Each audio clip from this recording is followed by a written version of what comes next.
Experience an incredible selection of the latest equipment, clothing, shoes, and accessories, plus a dedicated team of certified fitters. Speed warning.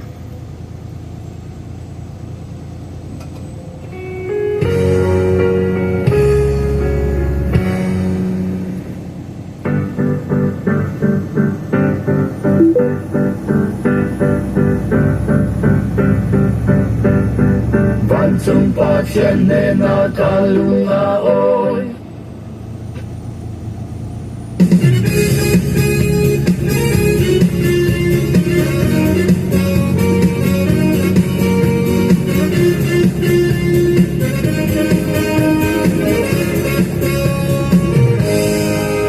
At lumisain ang nasulong mo, lago kang sumansi, apade bibi.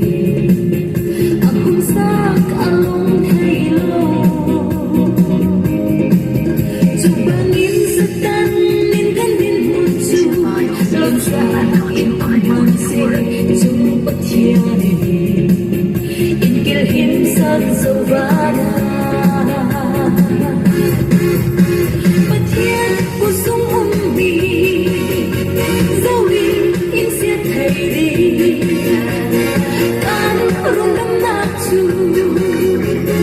thu in a kria so na le khena khsia bang shani in do in ti mon se kan na zu anong zo boy kria so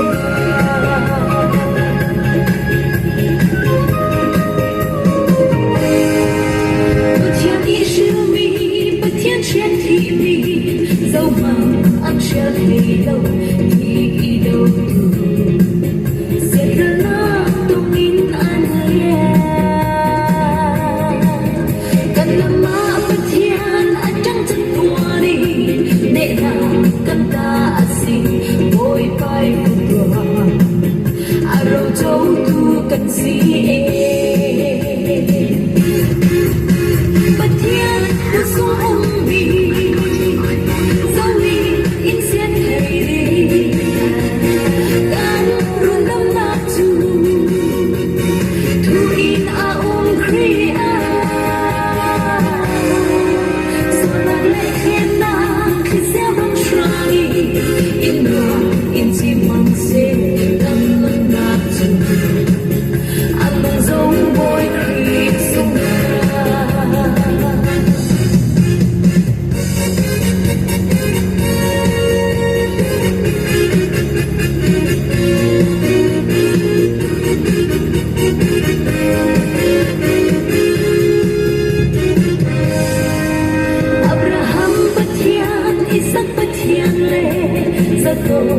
bất thiên chu tâm bất thiên si in dạ bi lu in tô mô cần kiên cam in nung ăn thong ăn sa y ăn lục ăn thị man na aku sunga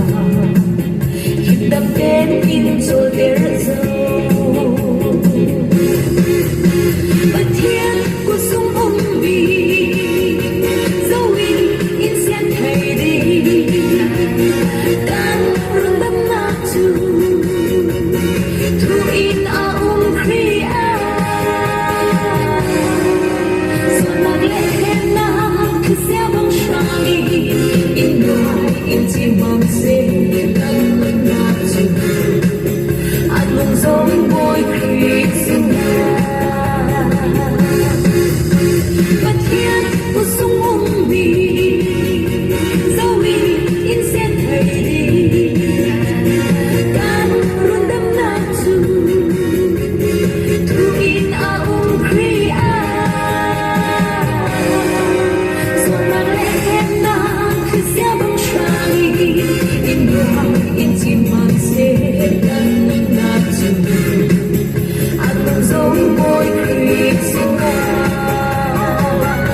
U.S. General from Harbor Freight.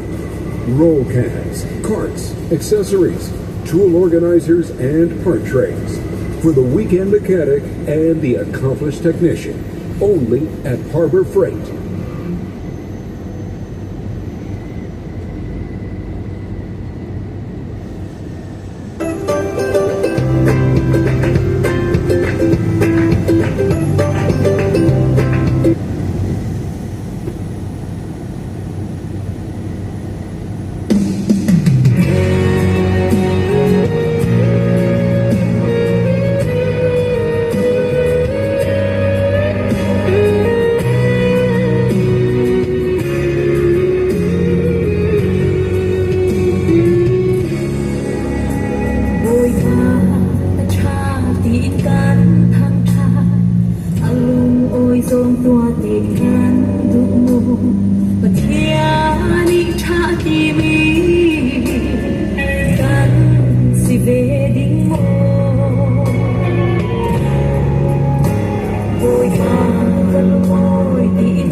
om te sangin te to om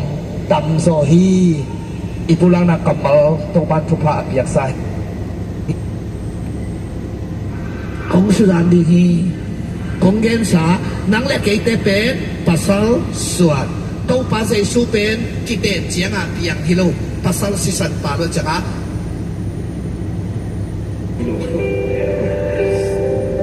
aji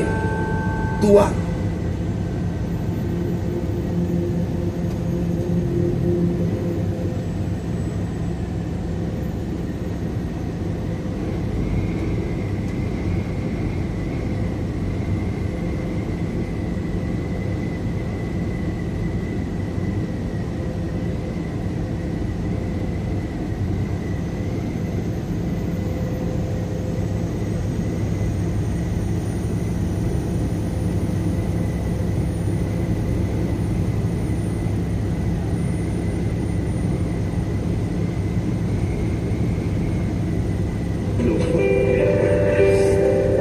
aji tua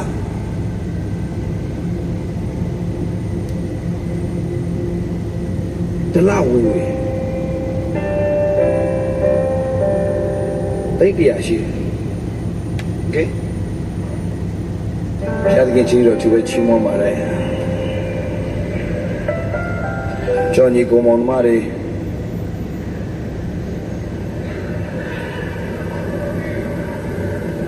လူငယ်တွေ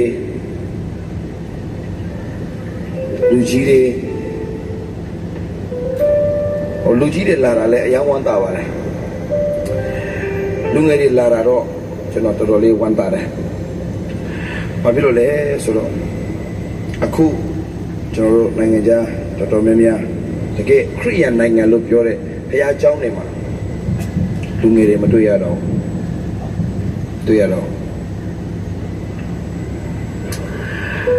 ဒါပေမဲ့ဘုရားရှင်ယေရှုတော်တတ်ပဲမြန်မာပြည်မှာဘုရားရှင်အလုပ်လုပ်နေတယ်အာမင်မြန်မာပြည်မှာဘုရားရှင်အလုပ်လုပ်နေတယ်အာမင်မြန်မာပြည်ကြီးကိုဘုရားရှင်အောပွေရာကောင်းချီးပေးနေတယ်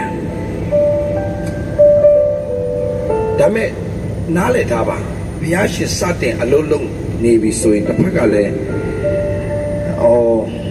မကောင်းတဲ့အရာတွေလည်းပို့ပြီးကြီးလာတဲ့သဘာဝလည်းရှိတယ်ဘာကြောင့်လဲဆိုတော့ဒီလိုအချိန်မှာနိုင်ငံခြားကုမ္ပဏီတွေဝင်လာတယ်နိုင်ငံကုမ္ပဏီတွေဝင်လာတယ်အကြီးကျယ်ဝင်လာပြီဆိုတဲ့ခါမှာဘာဖြစ်လာလဲဆိုတော့အလုပ်တွေကပုံများလာတယ်ပေါ့ပြောရမယ်ဆိုတော့ဆိုလူတွေကအလုံးနောက်ကိုလိုက်သွားပြီးတော့မှအခွင့်အရေးရဖို့ဒီကအခွင့်အရေးရဖို့ဒီကအခွင့်အရေးနောက်ကိုလိုက်နေတဲ့တတ်တာတွေလူငယ်တွေညာလာတက်လိမ့်မယ်နိုင်ငံတိုးတက်လာတာနဲ့အမျှ materialism အရာဝတ္ထုပိုင်းဆိုင်ရာဒါရွေးတိုးတက်လာလိမ့်မယ်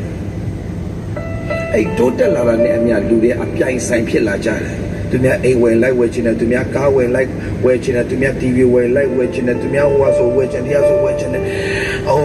အခုဗျာဟိုတော့မှဆိုရင်ကားမပြောနဲ့ TV တစ်လုံးဝယ်ဖို့တော်တော်လေးခက်ခဲတဲ့အချိန်ကာလနဲ့အခုချိန်ဆိုရင် TV ဝယ်တာအလကားပဲအခုကားတော်မှာအမလေးတိုင်းထဲမှာ3စီ4စီဖြစ်နေတာလေဖြစ်နေတာအဲ့လိုလေးတွေဖြစ်လာတဲ့အခါမှာ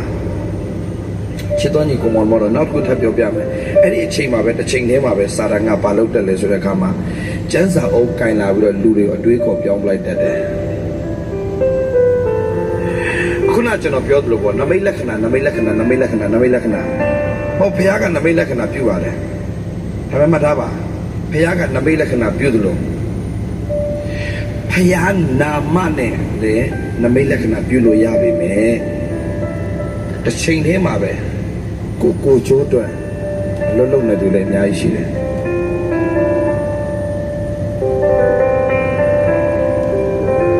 ကျမ်းစာကိုပဲတည်ပြီးတော့နှုတ်ကပတ်တော်အရှင်နဲ့မသိရင်အတွေးခေါ်ပိုင်းဆိုင်ရာအားလုံးကဝိညာဉ်တော်ရဲ့ဖွင့်ပြခြင်းမဟုတ်ဘဲနဲ့သူတို့လိုတော်ဆွဲယူသွားတတ်တယ် အဲ့ဒါကိုကျွန်တော်တို့ပိုင်းခြားနားလည်နိုင်ကိုကျွန်တော်တို့ကိုယ်တိုင်ကနှုတ်ကပတ်တော်အခြေခံရှိထားဖို့အင်မတန်အရေးကြီးလို့နှုတ်ကပတ်တော်အရှင်နဲ့ရင်းနှီးထားဖို့အင်မတန်အရေးကြီးတယ်ဥပမာကျွန်တော်ပြောပြမယ်နှုတ်ကပတ်တော်အရှင်နဲ့မရင်းနှီးပဲနဲ့ကျမ်းစာပဲတိလာများလာရင်ကျမ်းစာဖတ်ရင်နှုတ်ကပတ်တော်မရပဲနဲ့ကျမ်းစာကြီးပဲတိလာတယ်ဆိုနှုတ်ကပတ်တော်နဲ့ကျမ်းစာဆိုတော့အနေငယ်ကျွန်တော်ရှင်းပြပါမယ်အမြဲတမ်းလည်းကျွန်တော်ရှင်းပြတယ်ဒါပေမဲ့ဒီနေ့ထပ်ပြီးရှင်းပြချင်တယ်ဒီနေ့တိုးတက်စေချင်တယ်ရောက်စီတိုင်းတက်တာကိုကြီးထွားစေချင်တယ်ရင့်ကျက်စေချင်တယ်မနက်ကပြောတဲ့အရာကိုကျွန်တော်ပြန်ဆက်မှာဖြစ်တယ်မနက်ကကျွန်တော်အနေငယ်ဝင်လာသွားတယ်ဒီအရာကိုကျွန်တော်တေချာပြန်ပြီးတော့ရှင်းလင်းဆိုသိစေချင်တယ်ရောက်စီတိုင်းရဲ့တက်တာ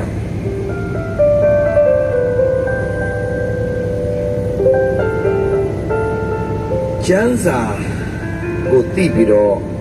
နှုတ်ကပတ်တော်အရှင်နဲ့မရင်းနှီးနှုတ်ကပတ်တော်ကိုကျွန်တော်မမြင်နိုင်ဘူးဥပမာကျမ်းစာထဲမှာဘုရားရဲ့နှုတ်ကပတ်တော်ရှိတယ်ဆိုကျမ်းစာဖတ်နေရင်နဲ့